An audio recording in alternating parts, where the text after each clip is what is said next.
Impossible. I can't believe I'm going to be the mother of a handicapped person. On a holiday morning, I was enjoying a leisurely breakfast with my husband. Suddenly my sister brought her daughter, and for some reason she was unfaithful and extremely furious. No, I don't understand. What all of a sudden in the morning? Sis, raising a handicapped person takes a lot of patience. I'm at my wit's end.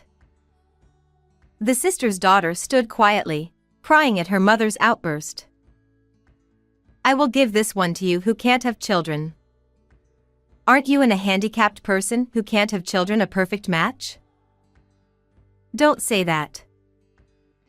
I immediately refuted her, but my sister left as if to run away. My niece was 7 years old, I believe. She probably couldn't even comprehend what was going on right now. Are you okay? Yay! Now I'm free. What? Susanna Burton, pseudonym, 30-something story. My name is Susanna Burton and I am in my 30s. I have been married for 5 years to my husband, Aaron, whom I met at work, but we have yet to have children. We both love children, and ever since we were dating, we always talked about how we wanted to have children when we got married someday. But reality is cruel. We were not able to have children as we had hoped.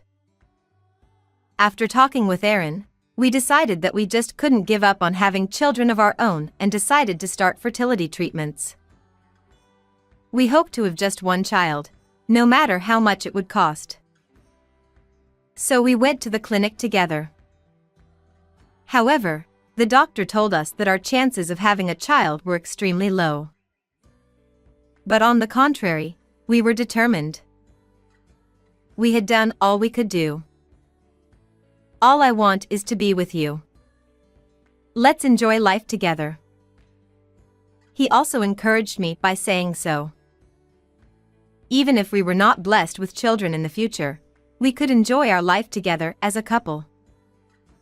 One day, when I returned to my parents' house, my sister Caroline had also returned at the same time. She had been popular since she was a student because of her pretty looks and her good sense of humor, and now she was married and had a husband named Seth. I hadn't seen her in a while, and she was dressed in high brands. She proudly told me that Seth has taken over his parents' company and is the president. By the way, she makes fun of the fact that my husband is an ordinary company employee, and she also demeans me. My husband is now the president of the company? Well, he was always an elite. Compared to that, yours. Your husband is amazing, isn't he? But Aaron also works very hard and is very kind to me. You've always been like that, and that's why you can't do anything. I was always bothered inside, while I was appropriately malleable. It was a good thing I didn't talk back to her. By the way, I heard that you are a defective product who can't even have children.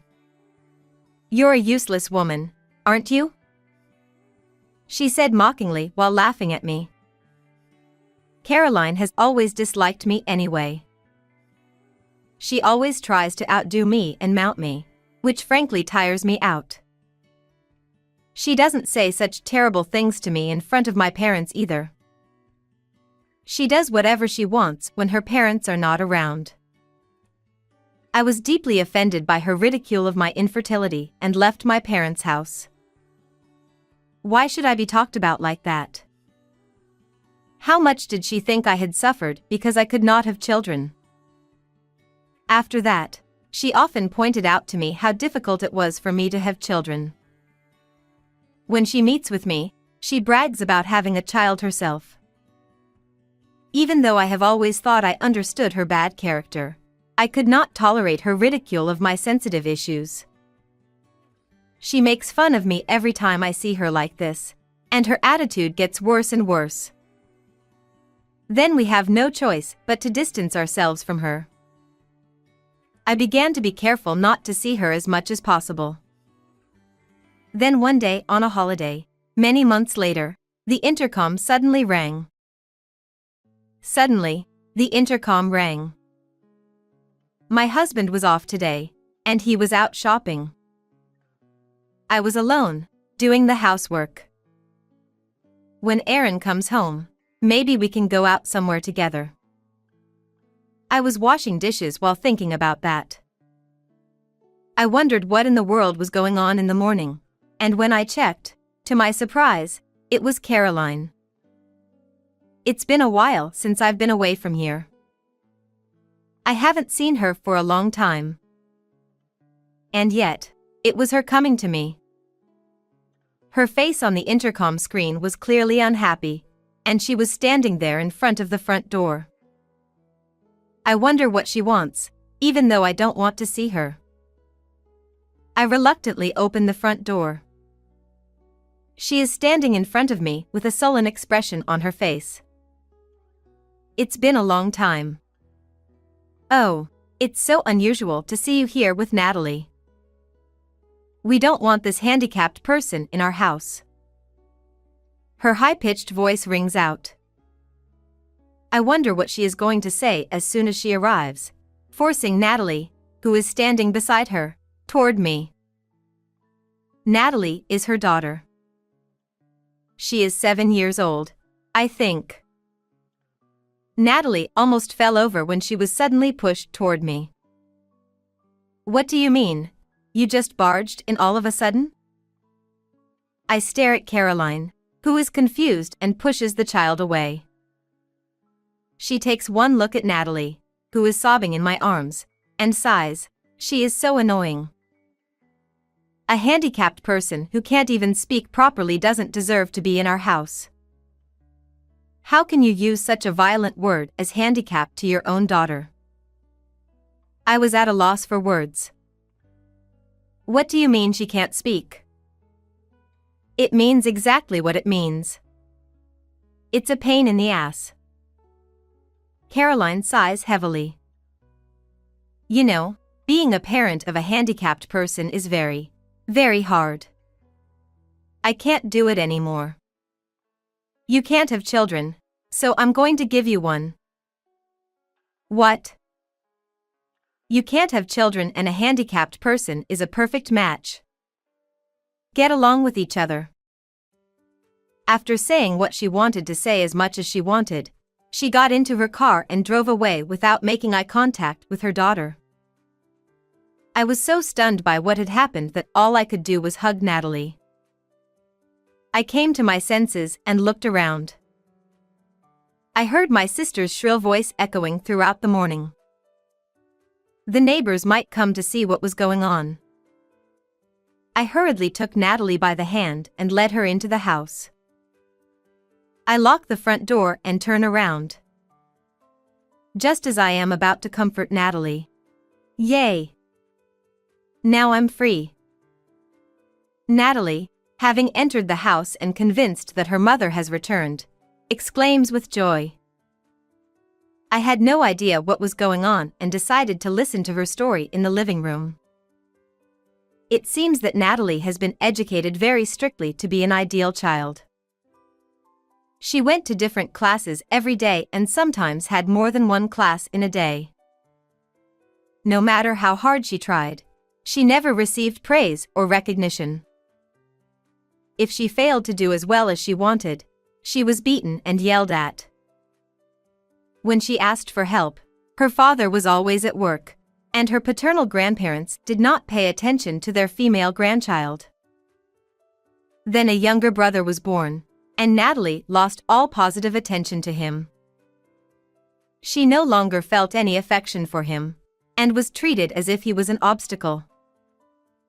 She was so afraid of being scolded that she finally stopped speaking in front of her mother, who mistakenly thought she had lost her ability to speak and brought her to me in a rage. When I made mistakes, they would scold me and yell at me. They wouldn't even let me eat. Natalie tells her story with a downcast look on her face. Upon closer inspection, She is emaciated and has scars on her arms and legs. It is too dangerous to send her back to her sister's house now that I have heard such a story. I let her eat her dinner for the time being. Natalie is engrossed in eating her meal. Perhaps this is the first satisfying meal she has had in a long time. How could she not give her growing child enough to eat? I think to myself as I watch her. I am the only one she can rely on right now. I was ready. Aaron returns a little later and is surprised to see Natalie at home. I immediately told him what had happened. I then told him that I wanted to take Natalie in. He too was displeased with my sister and her husband's inability to take care of their own child. He agreed to let Natalie be our child. We made an appointment later that day to meet with my sister and her husband and decided to officially adopt Natalie. Seth, too, seemed to be in the mood that as long as he had a good son, he was fine with Natalie. Seth was also in no way concerned about Natalie. Seth's parents also said that they would be better off without a girl. The adoption process was completed in no time at all. We were relieved and determined to make Natalie happy. From now on, we wanted Natalie to live a life of freedom. We would give her all the love we could, as if she were a real child. We would encourage and support her in whatever she wanted to do. After that, Natalie grew up with a carefree spirit. A few years later, she went to law school at a well-known university. We celebrated the fruit of her diligent efforts as if it were our own. One Sunday, while we were relaxing as a family, my sister and her husband suddenly barged into my house. Without even saying hello to us, they clamored for Natalie's return. I thought back to that time. The sister and her husband came to my house without permission and abandoned my little Natalie as if she were an object. They must have heard somewhere that Natalie had gone to a prestigious university, even though they had never heard from her before. I can't believe they would say that now. Apparently, Natalie's younger brother, who they thought was brilliant, had dropped out of high school. Perhaps they was strictly doing the same kind of intrusive education that they used to do to Natalie in the past. If they were tied down so tightly, any child would lose motivation for everything, not just studying. I had originally heard that Natalie's brother was a recluse and had refused to go to school in middle school. We don't want that socially inept child in our house. Natalie, come home. Upon learning that Natalie had been admitted to a difficult university, my sister and her husband came to pick her up. How could they come to pick up their daughter, whom they once called handicapped and discarded, for their own convenience? Children are not their parents' property or toys. I was deeply offended by their unmanageable behavior. Since that moment when we decided to raise Natalie as our own child, we had given her our wholehearted love. Aaron, who had raised her as his own daughter, also covered Natalie's back and refused to let her go. The two of them continued to fuss at the door that they were Natalie's parents. They were no longer getting anywhere, and just when I thought they were. My parents are Aaron and Susanna. You are not my parents. Natalie stared at my sister and her husband with a serious look in her eyes. When she clearly refused, the sister and her husband left, leaving her with the discarded words that they would take legal action. Later that day, the sister and her husband hired a lawyer to try to pretend that Natalie's adoption had never happened. However, at that time we had followed the official procedure and adopted Natalie. Therefore, they could not dissolve the adoption. In addition, Natalie, who was 7 years old at the time, still bore the scars of violence that we called discipline, and she was much thinner than the norm. I have a medical certificate in my possession that states that she was probably abused. I showed the medical certificate to my sister and her husband, who were going to court, and asked them if they were still going to court. Seth, who had taken over his parents' company and was now the president, declined to go to trial for fear of bad publicity. They are the kind of couple who would even abandon their own child out of concern for the world. There was no way they could go to court with the evidence of their abuse in front of them. But somewhere along the way, a rumor began to circulate that Natalie, Seth's eldest daughter, had been adopted, as if she had been abused and abandoned. The rumor spread quickly, and the stock price of Seth's company dropped dramatically. Soon after, Seth was removed from his position as president of the company in order to take responsibility for his actions. My sister and her husband then disappeared. Natalie's younger brother, who was left alone, was taken in by Seth's relatives, passed his tests, and attended college.